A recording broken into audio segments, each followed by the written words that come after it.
Now let's try to do the Galaxy Toys example and put it in Excel and solve it. So this is what we want our spreadsheet to look like.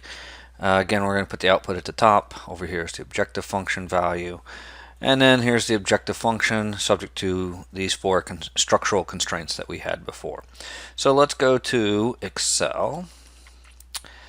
And we defined it as S and P, so I'll go ahead and do that here. This will be our output. And then we have an objective function subject to. We had plastic constraint in pounds. We had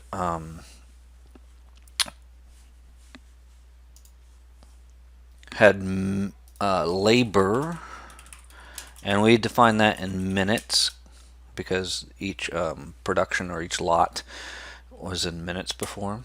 And we had something we called overall production limit or max. I'll just do that. And then we had a production mix or ratio.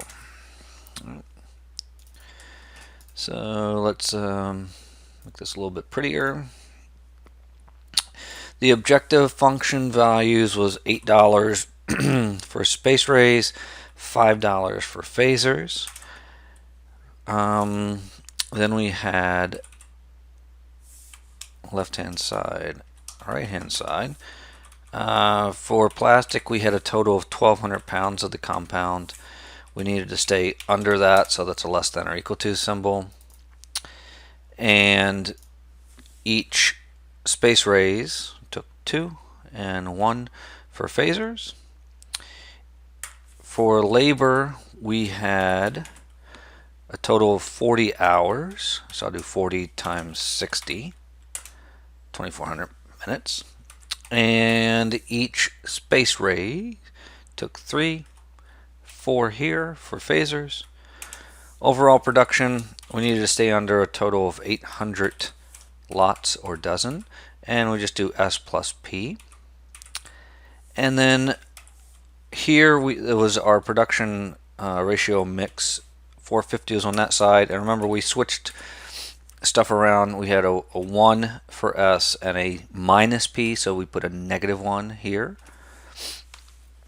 and that gives us the bones of our structural constraints. And now we need our left-hand side, which again has to be a formula. In our case, it's going to be a sum product again.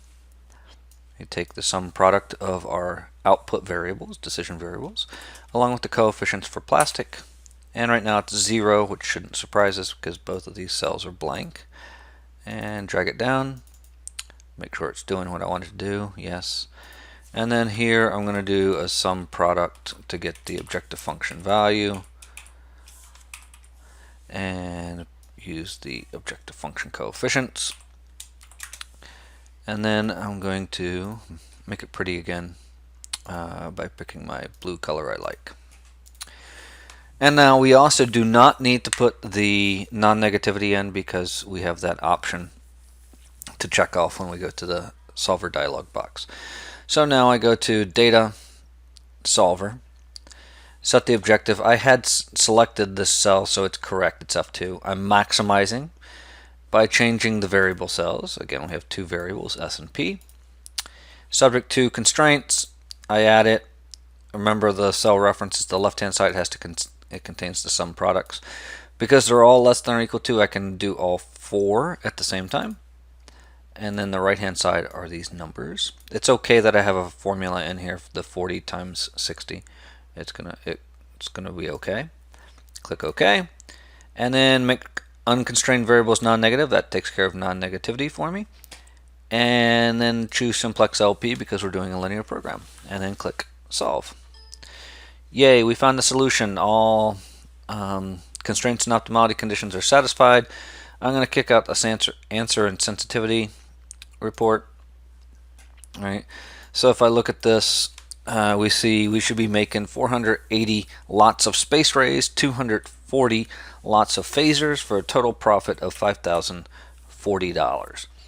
We can also see that we're using up all of our plastic and all of our labor. We're not doing all 800, and we're under this constraint as well. All right. So here we can see these are the binding constraints, the plastic and the labor, and here are the non-binding constraints. Sensitivity report, again, we'll get into this more in just a little bit in a future video. It gives us the final values, right, as well as some other stuff that we're going to look at in a little while.